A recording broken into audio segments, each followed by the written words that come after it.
Hey, Sunday morning, and it's so nice to be able to sleep in, get up slowly listening to my birds, looking up at the blue sky and smelling the fresh air and being happy to be alive, enjoying my life, celebrating my life that I have right now, because I don't believe there's something after.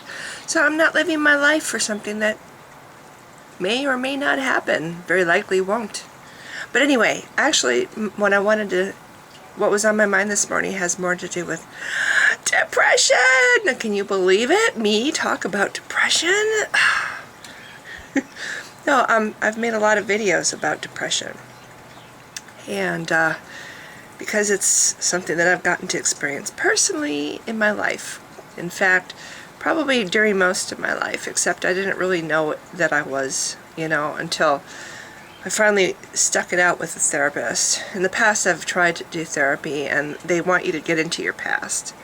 And to me, it's like if you're already depressed and having a lot of trouble feeling overwhelmed with the present, the last thing you need is to go and delve into even more shit that makes you feel bad. So yeah, I've tried therapy on and off in my life, and I've always dropped out of it because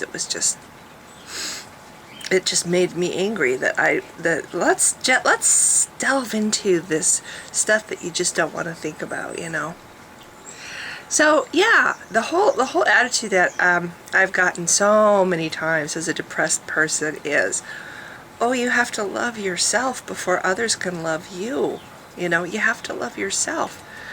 And it's hard when you don't love yourself. It's hard when you grow up hearing that you're a crap and you have no self-esteem, and you feel like you have to work extra hard than somebody else for whatever reason. Maybe they're more beautiful, or they're little and you're big, or whatever it is. You have to work extra hard to be just as good as that other person. And yet people say you have to love yourself before others can love you. What if you're gay? That whole love yourself thing is coming from a society that is predominantly Christian, and it seems to me that the Christian religion has a message for everybody but gays. What if you're gay, and to love yourself means to embrace who you are and accept who you are and be proud of who you are and not be ashamed? And yet Christianity wants people who are gay to be ashamed. They want to tell them that they're abominations. They want to tell them that who they are is a sin. It seems to me that the Christian religion contradicts itself so much. They want to say that God makes us. First of all, they want to say God is all-knowing, and He can see the future, and everything He does and everything that happens is all according to His divine plan. But then they want to tell a group of people that they're abominations to God because they're being who they are, and they're embracing who they are, and they are accepting who they are, what God made them also to be, because He did. If there's such a thing as God, which and He created everything, and it's all part of His divine plan, then He created gays. And He did it for a reason. They are also part of His divine plan. Who we all are at any given time, what we do, what we think, what we say, how we fit in, how we relate with others, what happens. That's all part of His plan. Nothing is out of His control. So if God didn't want gay people in the world, He wouldn't have made gay people in the world. What I think is sad is so many people have depression because religion tells them that who they are is bad or evil or wrong or an abomination. Who they are.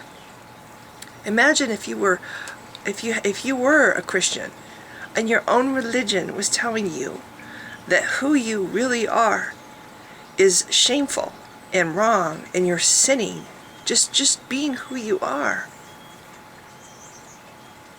That would be horrible. I know a friend who is gay, and he's the most devout Catholic. He puts ash on his face.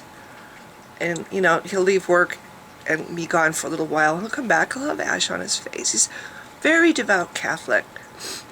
Luckily for him, he has found a church that apparently is accepting. But it's like, imagine how hard it is for him to believe when his own religion, preaches that he is an abomination to God. I think that's such a huge contradiction to the stupid message that Christianity wants to put out, that you are who you are. God made you, and you are exactly what God meant you to be, and you're part of the plan. Everything is part of God's plan. Nothing is outside of his plan. That means that when he made Satan for a reason. Satan is basically one of God's lackeys. He's here to serve a purpose. God made Satan on purpose. God made hell on purpose. He made hell because there needs to be a place to throw people who don't believe in him. This loving, wonderful God in heaven who made atheists, knowing that they were going to be atheists, yet he made us anyway. For some reason, just like he made gays. I think rather than pointing blame at a creation that is simply being what it was created to be, you should point blame at God and ask him, well, how come you make abominations? How come you make unbelievers that are destined eventually to be thrown into a lake of fire and burn forever? Has it ever occurred to you how long forever is? What deserves to be in a lake of fire forever? Imagine how a burn feels. Now imagine that burn just in that one little place on your body. Never stop. It continues to hurt forever. Wouldn't you want to chop off the limb or whatever where the burn is? Wouldn't you rather have no arm than have a burn on your hand? Well, the threat here is for anybody who doesn't fall into the right criteria. We get to be chucked into a lake of fire and feel that way for all eternity, all over our whole bodies. And Christians call this a loving God. We are simply what he makes us to be according to his divine plan.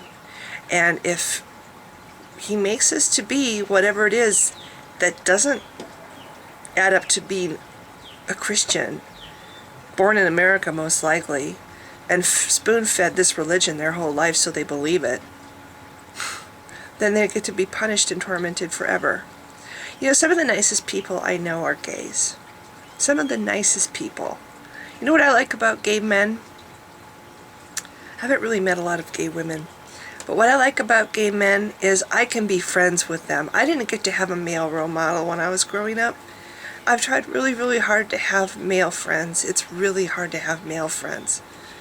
The nice thing about gay guys is there's none of that weirdness. I can be friends with them, and they're not going to turn around and get me drunk, give me drinks for free when the bar closes, and get me drunk, and then pressure me into something that I'm going to regret for the rest of my life. You're not going to see a gay person do that to me. Gay men have absolutely no interest in me, and that is the greatest thing. I can be pals with them. I can share my anything I want to. It's like talking to, no, it's not even like that. I was going to say it's like talking to a girlfriend. It's not like that because they're men. Gay men are still men. That's the beauty of it. It's like the part of my life that's missing that I never got to have. The male point of view, the male opinion. There's certain things about how a man thinks that's different than how a woman thinks, and it's really good to have that. It's good to have that influence growing up and also in your adult life.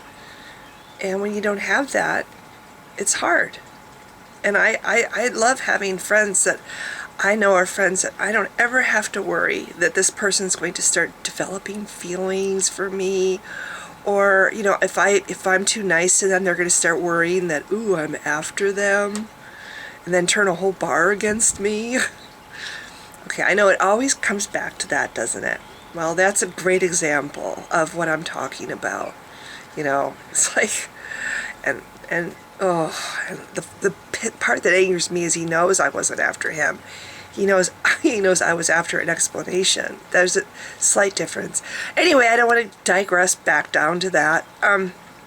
So that's all. I just think that people either should, either embrace the entire religion and say, okay, we serve a hateful God that deliberately makes creations so he can have something to hate. Or find another religion that actually doesn't contradict itself, and stop hating people. People are Christians because they are loving people, but they embrace a religion that does not, and never has promoted love. And if you want to say, oh, well, Jesus did, no. Read the Bible. Jesus did not promote love. If you look at only the warm, fuzzy verses in the Bible, yes, it sounds like he does, but read the whole thing. Okay, well, I'm done. Thank you again. Bye.